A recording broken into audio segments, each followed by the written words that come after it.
السلام عليكم ورحمة الله. مرحبا بكم في قناتكم مطبع بروف حسن.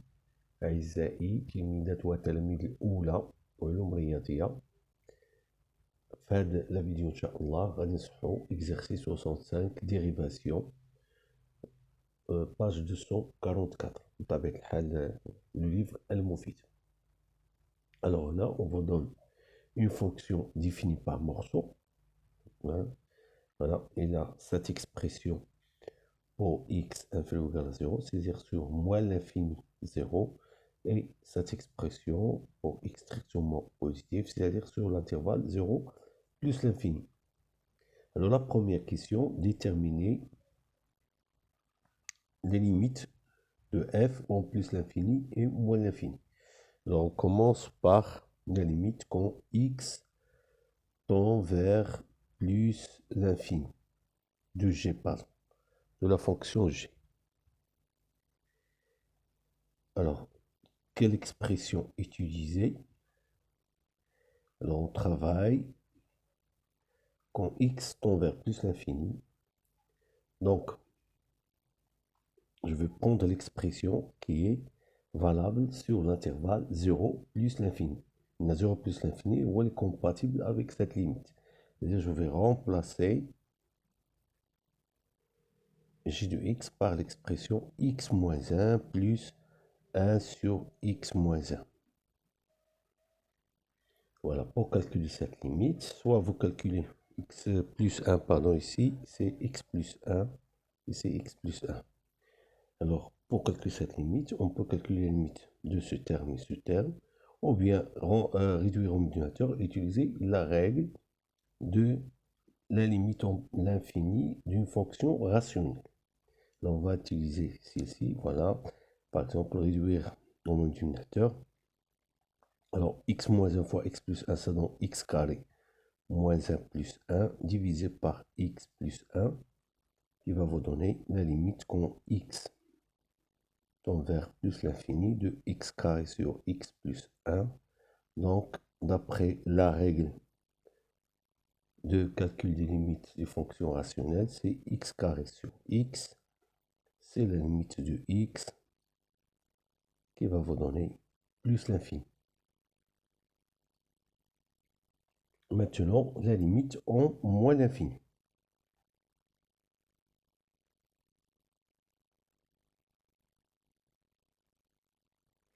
Alors, je vais utiliser l'expression x, l'autre expression, parce que ceci est valable sur l'intervalle moins l'infini 0. Donc, c'est la limite quand x tend vers moins l'infini. Voilà, je vais remplacer par l'expression x sur racine carrée de 2 moins x.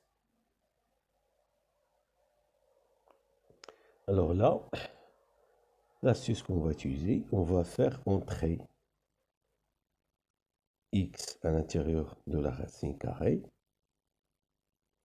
et à calculer l'intérieur de la limite de l'intérieur qui est une fonction rationnelle à l'intérieur de la racine carrée, et puis appliquer la règle de la racine carrée, limite de la racine carrée. Alors la limite quand x tend vers moins l'infini, c'est racine de x au carré sur 2 moins x. Mais attention ici, x tend vers moins l'infini, c'est-à-dire x est supposé négatif. Alors si je fais racine de x au carré, c'est valeur absolue de x, comme x est négatif, donc la valeur absolue c'est moins x. Donc racine de x au carré, c'est moins x. Donc dans cette expression, pour avoir deux expressions identiques, il faut multiplier par moins. Et voilà, maintenant il suffit de calculer la limite de la fonction qui est à l'intérieur de la racine carrée. On va utiliser encore une fois la règle de fonction rationnelle, c'est x carré sur moins x. C'est la limite quand x tend vers moins l'infini de moins x qui va vous donner plus l'infini. Donc la limite de sa racine carrée, ça donne plus l'infini. Et donc notre limite, c'est moins l'infini.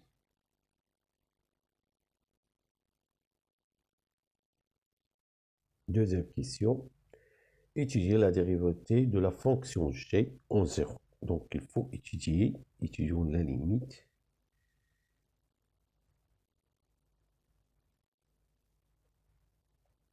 X tend vers 0 de g de x moins g de 0 sur x moins 0. Donc là, d'abord, j'ai g de 0 par l'expression valable pour x inférieur ou égal à 0, non 0. Mais à cause de changement d'expression à côté de 0, donc je dois calculer cette limite à droite et à gauche. Donc la limite quand x tend vers 0 moins de g de x moins g de 0 sur x moins 0. Donc je vais utiliser l'expression qui est valable pour x inférieur ou égal à 0. C'est-à-dire je vais remplacer g de x par l'expression x sur racine carrée de 2 moins x, le tout divisé par x. Et donc j'ai une simplification par x. Ceci va vous donner 1 sur 2 moins racine carrée de x, qui est égal à 1 sur racine de 2, qui est égal à racine de 2 sur 2. Donc, g est dérivable à gauche en 2. Et on a g' gauche, pardon, en 0. G' gauche de 0, c'est racine de 2 sur 2.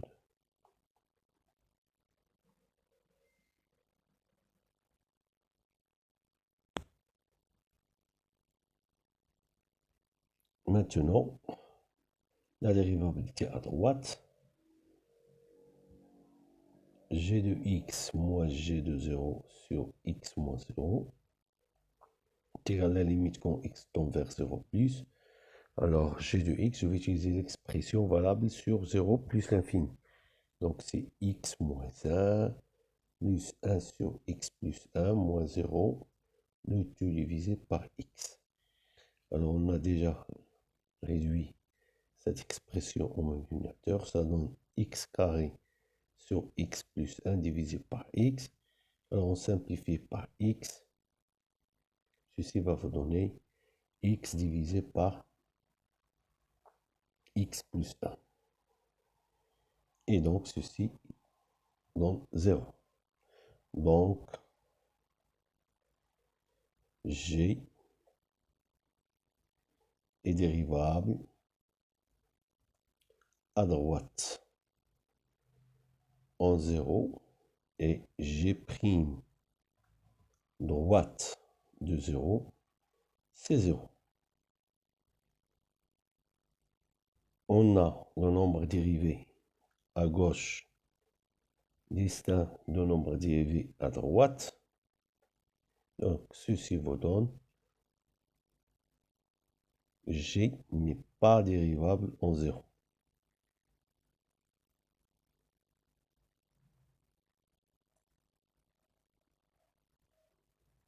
Voilà, car le nombre dérivé à gauche distinct du nombre dérivé à droite.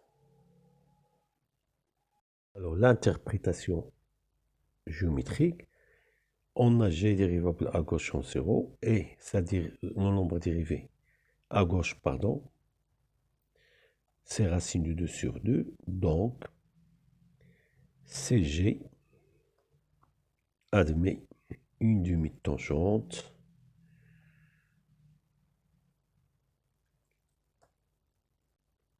à droite, à gauche, pardon, c'est à gauche plutôt, à gauche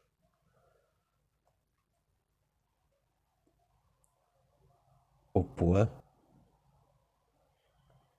de coordonnées 0, f de 0, déterminé par le système suivant.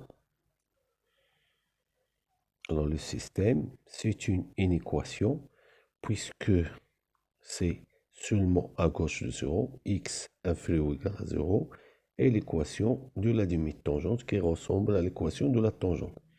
C'est-à-dire f', 0, x moins 0, plus f de 0. C'est-à-dire le système y. Alors f' de 0, c'est racine de 2 sur 2 fois x plus f de 0 et x inférieur ou égal à 0. Pour l'autre interprétation,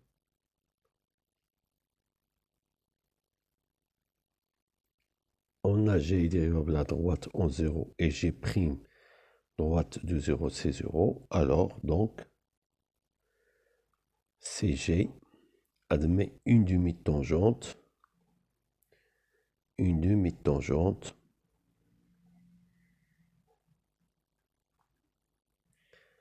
à droite au point de coordonnées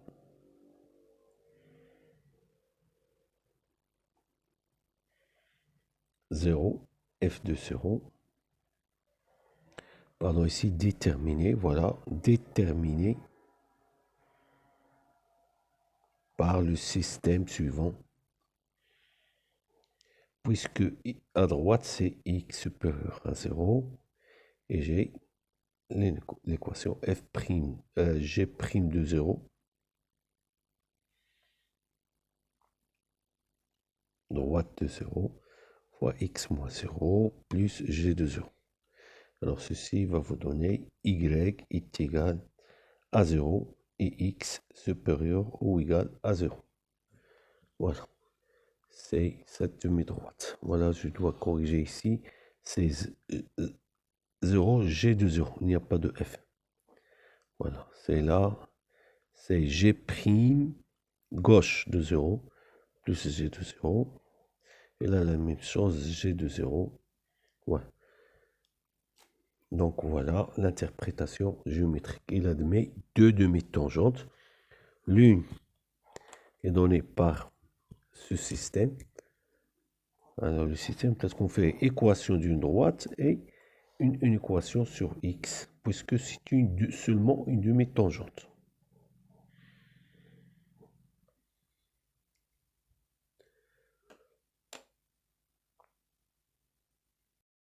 Troisième question.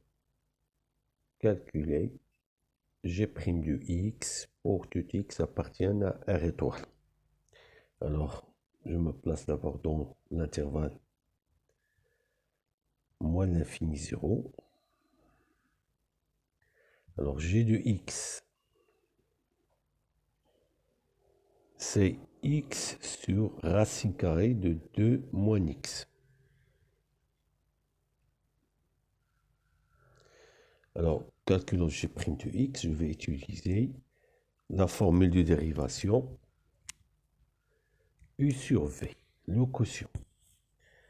U sur v. Alors la dérivée, c'est u'v moins uv', le tout sur v au carré.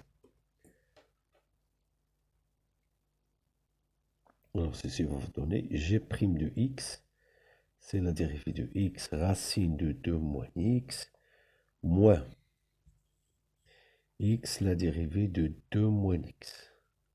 Le tout divisé par racine de 2 moins x, le tout au carré. Alors g' de x, dérivée de x c'est 1, donc c'est racine de 2 moins x, moins x fois la dérivée de racine de 2 moins x. Je rappelle la dérivée de racine de u, c'est u' sur 2 fois racine de u. Alors ceci va vous donner, c'est la dérivée de 2 moins x divisé par 2 fois 2 moins racine carrée de x divisé par 2 moins x. Alors ceci vous donne g' de x, c'est racine de 2 moins x moins x. La dérivée de 2 moins x, c'est moins 1. Avec ce moins, ça donne plus, c'est 1 sur 2 fois racine de 2 moins x, le tout divisé par 2 moins x. Donc, je vais essayer d'écrire une expression avec une seule fraction. Donc, réduisons au même dénominateur, ça donne 2 fois 2 moins x plus x, le tout sur 2 racine carrée de 2 moins x, car racine de 2 moins x fois racine de 2 moins x, c'est 2 moins x. Le tout divisé par 2 moins x. Alors, g' de x, c'est 2 fois 2 moins x fois racine de 2 moins x. Et le numérateur, vous avez 4 ici, moins 2x plus x, ça donne moins x. Voilà l'expression de g' de x sur l'intervalle moins l'infini 0.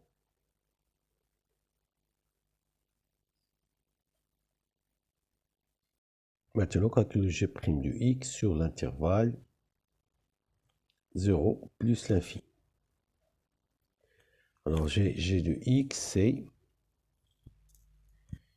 x moins 1 plus 1 sur x plus 1. Alors, calculons g' de x. C'est la dérivée de x moins la dérivée de 1 plus la dérivée de 1 sur x plus 1. Là, c'est 1. Dérivée de moins 1, c'est de 1, c'est 0. Plus, là, je rappelle, la dérivée de l'inverse. La dérivée de l'inverse d'une fonction, c'est moins u' sur u au carré. Donc, c'est moins la dérivée de x plus 1 sur x plus 1, le tout au carré.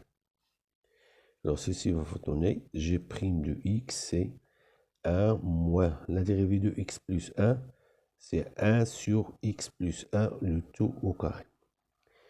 Donc, pour le calcul du g', on a donné l'expression du g', mais comme on s'intéresse toujours au signe du g' de x, il est préférable de l'écrire sous forme de quotient. Ça donne x plus 1 au carré au dénominateur, x plus 1 au carré moins 1, que je peux écrire, c'est x carré plus 2x plus 1 moins 1 sur x plus 1, le tout au carré.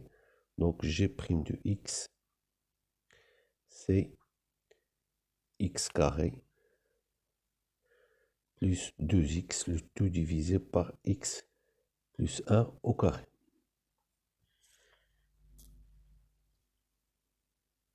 Quatrième question, étudier le signe du g' de x sur R étoile.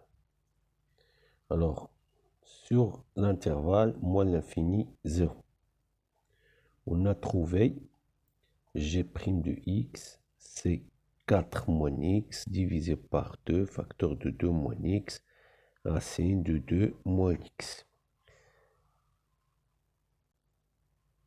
Donc, n'oubliez pas, ici j'ai x est négatif. On a x strictement négatif, donc moins x est strictement positif. Donc 4 moins x supérieur strictement à 4, strictement supérieur à 0. De même, 2 moins x, c'est un réel strictement supérieur, donc strictement supérieur à 0. Et donc, comme aussi, j'ai la racine carrée, c'est une expression strictement positive. Alors, g' de x est strictement positif. Sur l'intervalle 0 plus l'infini.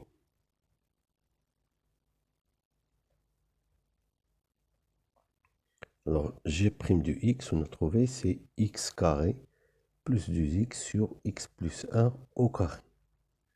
Alors, on a toujours x strictement positif, alors 2x strictement positif plus x au carré plus 2x strictement supérieur à x carré strictement positif, comme x plus 1 est strictement positif, alors g' de x est strictement positif.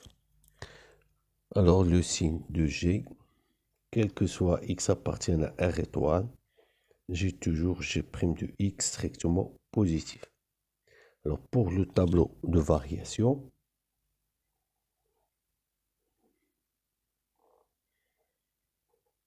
g', ici g, moins l'infini plus l'infini, g0, la fonction g' n'est pas définie, seulement la fonction g', car j'ai trouvé que n'est pas dérivable. Et là, pour g', c'est toujours positif. Donc, strictement croissant sur cet intervalle et strictement croissant sur cet intervalle. Donc, 2 moins l'infini,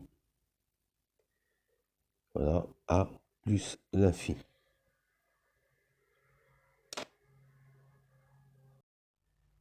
Alors, grâce au logiciel GeoGebra, j'ai dessiné, voilà, j'ai dessiné la courbe de cette fonction. Alors là, pour visualiser toutes les propriétés qu'on a démontrées, alors la première chose, c'est la dérivabilité en 0. Regardez bien ici, vous avez ce qu'on appelle un point anguleux. Il n'est pas dérivable. Vous avez une demi-tangente ici qui est horizontale. Voilà, car nous avons trouvé C pour la demi-tangente x inférieur ou égal à 0, y égal à 0, qui va nous donner ceci.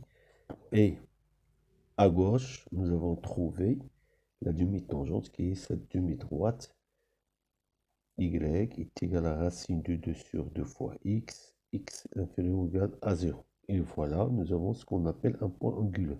C'est-à-dire, regardez bien, si je zoome sur cette zone-là, vous aurez votre courbe qui ressemble à ceci. Là, voilà les deux tangentes, voilà, et vous aurez un point, ce qu'on appelle un point anguleux. Voilà, la courbe n'est pas lisse en ce point. Voilà, il y a un comme une pique ici. Voilà. C'est-à-dire qu'il n'est pas dérivable. S'il est dérivable, il serait lisse. Voilà. Car vous avez deux demi-tangentes qui n'ont pas le même coefficient d'élection. Le coefficient d'élection ou le nombre dérivé. Et comme c'est différent, on cherche à un point, ce qu'on appelle un point anguleux. On va terminer cette séance vidéo par la correction de l'exercice 27, page 238. Donc, c'est une seule question. Soit f une fonction définie sur un intervalle ouvert i, soit a appartient à i, montrer que c'est f est dérivable en a, alors la limite en a, c'est f de a. Alors, supposons, puisque c'est une application, on doit supposer des hypothèses. Supposons que f est dérivable en a. Montrons que la limite quand x tend vers a de f de x est égale à f de a. Alors, f est dérivable. On a f est dérivable en a. Alors, le taux d'accroissement, la limite de taux d'accroissement f de x moins f de a sur x moins a, c'est f' de a.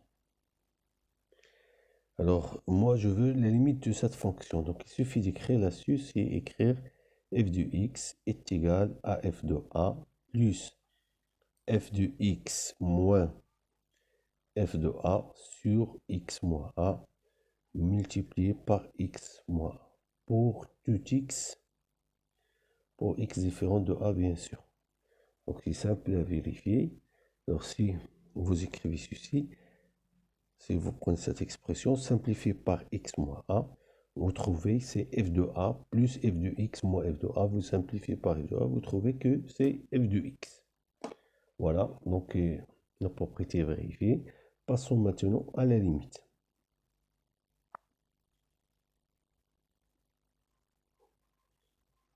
La limite quand x tend vers a, c'est la limite de f de a plus le rapport f de x moins f de a sur x moins a fois x moins a. Là, vous avez une fonction constante. Une fonction constante, donc sa limite en a, c'est f de a. Là, d'après les hypothèses, c'est f' de a. Là, vous avez par substitution a moins a, ça donne 0. Et donc, notre limite, c'est f de a.